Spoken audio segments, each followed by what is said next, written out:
આગળ વાત કરીએ મહત્વપૂર્ણ સમાચારની મહત્વના સમાચાર હાલ સામે આવી રહ્યા છે અમદાવાદથી અમદાવાદના નવરંગપુરા વિસ્તારમાંથી ફોર્ચ્યુન હાઉસમાં ભીષણ આગ લાગી છે નવરંગપુરામાં આવેલા ફોર્ચ્યુન હાઉસમાં ભીષણ આગ લાગી છે મહત્વપૂર્ણ બાબત હાલ સામે આવી રહી છે 11 ફાયર ફાઈટર ઘટના સ્થળે પહોંચી ગયા છે અને યુદ્ધના ધોરણે આગ પર કાબુ મેળવવામાં આવી રહ્યો છે આગના કારણે બિલ્ડિંગના કાચ પણ તોડવાનો પ્રયાસ કરવામાં આવ્યો અમદાવાદની ઘટના છે ફોર્ચ્યુન હાઉસમાં ભીષણ આગ લાગી છે આપ જે દ્રશ્ય જોઈ રહ્યા છો અમદાવાદના છે અમદાવાદના નવરંગપુરા વિસ્તારના છે નવરંગપુરામાં ફોર્ચ્યુન હાઉસ આવેલું છે અને હાઉસમાં ભીષણ આગ લાગી છે ને આગ એટલી ભીષણ લાગી છે કે તેને લઈને બિલ્ડિંગના કાચ તોડવાની પણ ફરજ પડી છે અને 11 ફાયર ફાઈટર ઘટના સ્થળે પહોંચી ગયા છે આગ પર કાબુ મેળવવા માટે મહત્વપૂર્ણ બાબત હાલ સામે આવી રહી છે અમદાવાદથી આપ જે દ્રશ્યો જોઈ રહ્યા છો અમદાવાદના છે અમદાવાદના નવરંગપુરા વિસ્તારના છે નવરંગપુરા વિસ્તારમાં ફોર્ચ્યુન હાઉસ આવેલું છે અને આ હાઉસમાં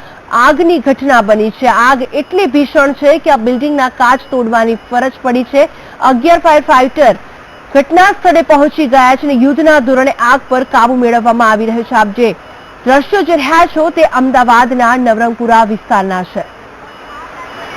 ફોર્ચ્યુન હાઉસમાં જે રીતે ભીષણ આગ લાગી છે નવરંગપુરામાં આવેલા ફોર્ચ્યુન હાઉસમાં ભીષણ આગ લાગી છે અને આ આગની જાણકારી ફાયર ફાઈટરને થતા ફાયર ફાઈટરનો કાફલો પણ ઘટના સ્થળે દોડી આવ્યો આગ પર કાબુ મેળવવા માટે ફોર્ચ્યુન હાઉસમાં ભીષણ આગ લાગવાની ઘટના પ્રકાશમાં આવી છે અમદાવાદના નવરંગપુરા વિસ્તારની આ ઘટના છે અમદાવાદના નવરંગપુરા વિસ્તારમાં ફોર્ચ્યુન હાઉસ આવેલું છે અને આ હાઉસમાં ભીષણ આગ લાગી છે આગ પર કાબુ મેળવવા માટે ફાયર ફાઈટરનો કાફલો પણ ઘટના સ્થળે દોડી આવ્યો છે પોલીસ પણ ઘટના સ્થળે દોડી આવી છે અને જે રીતે પગલાં ભરવામાં આવી રહ્યા છે ફાયર ફાઈટર દ્વારા મહત્વપૂર્ણ બાબત હાલ સામે આવી રહી છે પાણીનો મારો ચલાવવામાં આવી રહ્યો છે આ આગ પર કાબુ મેળવવા માટે ફાયર ફાઈટર દ્વારા યુદ્ધના ધોરણે કામગીરી હાથ ધરવામાં આવી રહી છે બિલ્ડિંગના કાચ તોડવાની ફરજ પડી છે આગ એટલી ભીષણ લાગેલી છે કે બિલ્ડિંગના કાચ તોડવાની પણ ફરજ પડી છે અમદાવાદની આ ઘટના છે અમદાવાદના નારણપુરામાં ફોર્ચ્યુન હાઉસ આવેલું છે અને આ હાઉસમાં ભીષણ આગ લાગવાની ઘટના પ્રકાશમાં આવી છે આપ જે દ્રશ્યો જોઈ રહ્યા છો અમદાવાદના નવરંગપુરા વિસ્તારના છે નવરંગપુરા વિસ્તારમાં ફોર્ચ્યુન હાઉસ આવેલું છે અને આ હાઉસમાં ભીષણ આગ લાગી છે અને આગ લાગવાની જાણકારી ફાયર ફાઈટરને થતા ફાયર ફાઈટરનો કાફલો ઘટના સ્થળે પહોંચી ગયો 11 ફાયર ફાઈટરની ગાડીઓ ઘટના સ્થળે પહોંચી ગઈ અને આગ પર કાબુ મેળવવામાં આવી રહ્યો છે અને આ બિલ્ડિંગના કાચ તોડવાની પણ ફરજ પડી આગ એટલી ભીષણ હતી કે આ બિલ્ડિંગના કાચ તોડવાની પણ ફરજ પડી છે અને જે રીતે યુદ્ધના ધોરણે કામગીરી હાથ ધરવામાં આવી રહી છે આપ જે દ્રશ્યો જોઈ રહ્યા છો અમદાવાદના નવરંગપુરા વિસ્તારના છે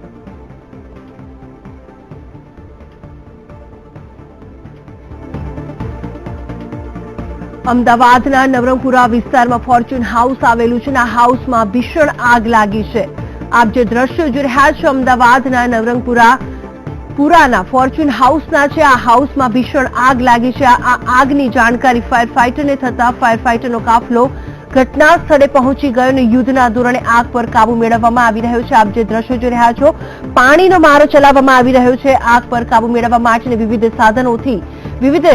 કામગીરીથી જે રીતે આગ પર કાબુ મેળવવામાં આવી રહ્યો છે અને કોઈ જાનહાનિના સમાચાર હાલ પ્રાપ્ત નથી થયા પોલીસ પણ ઘટના સ્થળે દોડી આવી છે અને પગલાં ભરવામાં આવી રહ્યા છે આ આગને લઈને અમદાવાદના નવરંગપુરા વિસ્તારની આ ઘટના છે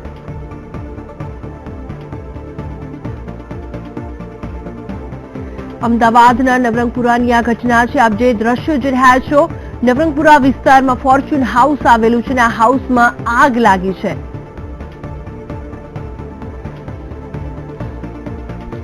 આ અંગે વધુ વિગત સાથે જોડાઈ ગયા છે અમારા સંવાદદાતા નરેન્દ્ર રાઠોડ નરેન્દ્ર જણાવશો જે રીતે અમદાવાદના નવરંગપુરામાં ફોર્ચ્યુન હાઉસમાં આગ લાગી છે હાલ માહોલ શું છે ત્યાં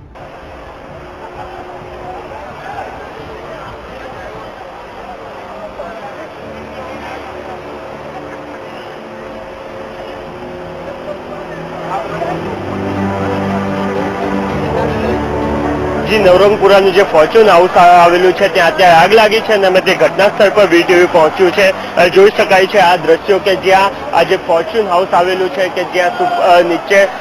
રિલાયન્સ સુપર છે ઉપર અદાણી વિલમેનની ઓફિસ છે અને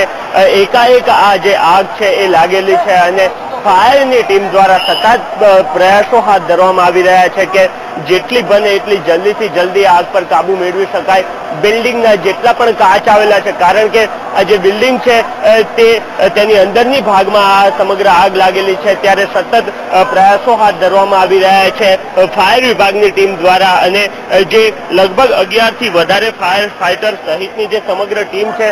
તે ઘટના સ્થળ પર પહોંચી ચૂકી છે, અને સતત પાણીનો મારો અત્યારે ચલાવવામાં આવી રહ્યો છે, ચાહે ફાયર ટેન્ડર હોય, ફાયર એન્જિન હોય, અને જે હાઈરાઇઝ બિલ્ડિંગ માટેનું જે ખાસ આવતું હોય છે તે સહિતની સમગ્ર ટીમ છે તે અત્યારે અહીંયા પહોંચી ચૂકી છે. આલા જે અધિકારીઓ છે ફાયર ડિપાર્ટમેન્ટના, તે તમામ અધિકારીઓની અગુવાઈમાં અત્યારે આ જે આગ લાગેલી છે એને ઓલવવાનું કામગીરી ચાલી રહી છે. જોઈ શકાય છે કે આ જે એક હાઈરાઇઝ બિલ્ડિંગ માટેનું જે આ મશીન આવે છે, પ્લેટફોર્મ છે, એ પ્લેટફોર્મ પણ અત્યારે અહીંયા લાવવામાં આવ્યું છે, અને જે બહારની સાઈડથી જે કાચ છે તે અત્યારે તોડી દેવામાં આવ્યા છે તમામ, અને કારણ કે અંદર જે ધુમાડો છે એ બહાર નીકળી શકે, અને એના કારણે જે સમગ્ર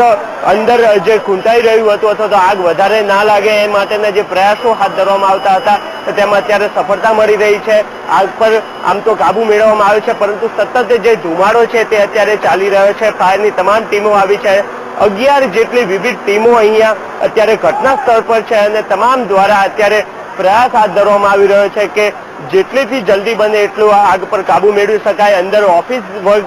ચાલી રહ્યું હતું તે સમયગાળા દરમિયાન આગ લાગી છે. અંદર જેટલા પણ લોકો હતા તેને સહી સલામત બહાર કાઢી નાખવામાં આવ્યા છે, અને એ તમામ લોકો બહાર નીકળ્યા બાદ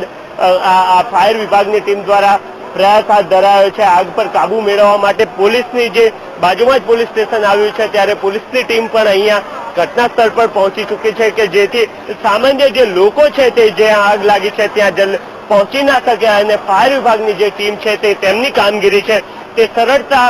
મુજબ કરી શકે. જોઈ શકાય છે કે આ ડિજિટલ રિલાયન્સનો એક આવેલો છે સ્ટોર, અને તે પણ અત્યારે અર્ધ બંધ કરીને તમામ જેટલા પણ લોકો અહીંયા અત્યારે નોકરી પર હાજર હતા તમામ લોકો નીકળી ચૂક્યા છે. કહેવામાં આવી રહ્યું હતું કે કેટલાક લોકો પાછળની સાઈડ છુપા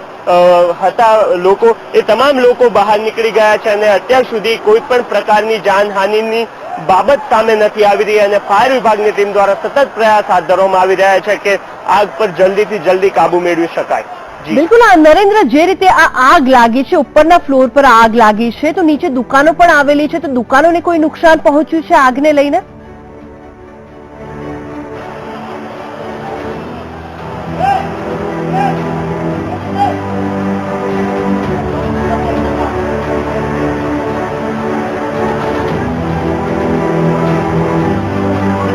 અત્યાર સુધી કોઈ ખાસ નુકસાની નથી જોવા મળી રહી. જોઈ શકાય છે કે ફાયરની અત્યારે ટીમ દ્વારા અન્ય ફેન પણ અહીંયા અત્યારે લાવવામાં આવે છે કે જેથી અંદર જે ખૂબ મોટા પ્રમાણમાં ધુમાડો અંદર છે, અને એના કારણે ફાયર વિભાગની જે ટીમ છે તેને અંદર પહોંચવામાં ખૂબ મુશ્કેલી પડી રહી છે. એટલે ખાસ પ્રકારના ફેન પણ અત્યારે મંગાવી લેવામાં આવે છે. એ પંખા દ્વારા જે અંદર ખૂબ મોટા પ્રમાણમાં ધુમાડો જોવા મળી રહ્યો છે, અને ત્યાં અંદરનો જે માળ છે કે જ્યાં સુધી પહોંચવામાં ફાયર વિભાગની ટીમને અત્યારે ખૂબ સમસ્યા થઈ રહી છે. અંદર સુધી ફાયરની ટીમો જે પહોંચી નથી શકી, અને દૂરથી જ પાણીનો મારો જ્યારે મારવામાં અત્યારે પાણીનો જે મારો ચલાવવામાં આવી રહ્યો છે, અને તેના કારણે જલ્દી આગ પર કાબુ નથી મેળવી શકાયો અત્યાર સુધી. ત્યારે એક ખાસ પ્રકારના જે પંખાઓ છે એ મંગાવવામાં આવ્યા છે કે જેના થકી અંદર જે ધુમાડો છે, કાચ તોડી નાખ્યા બાદ જે ધુમાડો જોવા મળી રહ્યો છે, અને એ ધુમાડો જે છે તેને બહાર કેવી રીતના ખેંચી શકાય કે એ પંખા વડે, એટલા માટે આ ખાસ પ્રકારના પંખા મંગાવી લેવામાં આવ્યા છે, અને જે હાઇડ્રોલિક પ્લેટફોર્મ છે તેના થકી આ પંખાને ઉપર લઈ જવામાં આવી રહ્યા છે, અને તેના થકી જેટલો પણ ધુમાડો છે એને બહાર ખેંચવામાં આવશે, અને ત્યારબાદ જે સમગ્ર ફાયર વિભાગની ટીમો છે તે વધારે અંદર સુધી પહોંચી શકશે, અને તેમના દ્વારા જે આગ લાગવામાં આવી છે તેના પર જલ્દીથી કાબુ મેળવી શકાશે. અને ખાસ જે નીચેની જે દુકાનો છે તેની અંદર કોઈ ખાસ પ્રકારનું નુકસાન અત્યારે જોવા નથી મળી રહ્યું, અને ઉપરની જે ઓફિસ જે હતી ત્યાં ઓફિસમાં ખૂબ નુકસાન છે, અને મોટો ધુમાડો, અને અત્યારે જે માહિતી મળી રહી છે તે મુજબ શોર્ટ સર્કિટના કારણે આ આગ લાગી હોવાની શક્યતાઓ દર્શાવવામાં આવી રહી છે. ત્યારે અંદરનો તમામ જે વખરી હતી તે બળીને ખાક થઈ ગઈ હોવાની શક્યતાઓ અત્યારે અહીંયાથી જ સ્પષ્ટ જોઈ શકાય છે, પરંતુ એ બાદની જે નીચેની જે તમામ દુકાનો છે તે અત્યારે સેફ જોવા મળી રહી છે. જોઈ શકાય છે કે આ જે ફાયર ટેન્ડર છે તેમજ જે હાઇડ્રોલિક આવી છે તેના દ્વારા જે ફેન છે તેના થકી ધુમાડો છે તે બહાર કાઢવાનો પ્રયાસ હાથ ધરવામાં આવી રહ્યો છે અને તમામ જે ટીમો છે અત્યારે કામે લાગેલી છે અને જે ઉચ્ચ અધિકારીઓ છે તેના માર્ગદર્શનમાં અત્યારે આગ પર કાબુ મેળવવાના પ્રયાસ ચાલી રહ્યા છે. જો કે કેટલી જલ્દીથી આગ પર કાબુ મેળવી શકાશે તે જોવું રહ્યું. બિલકુલ નરેન્દ્ર, ખૂબ ખૂબ આભાર આપનો માહિતી આપવા માટે.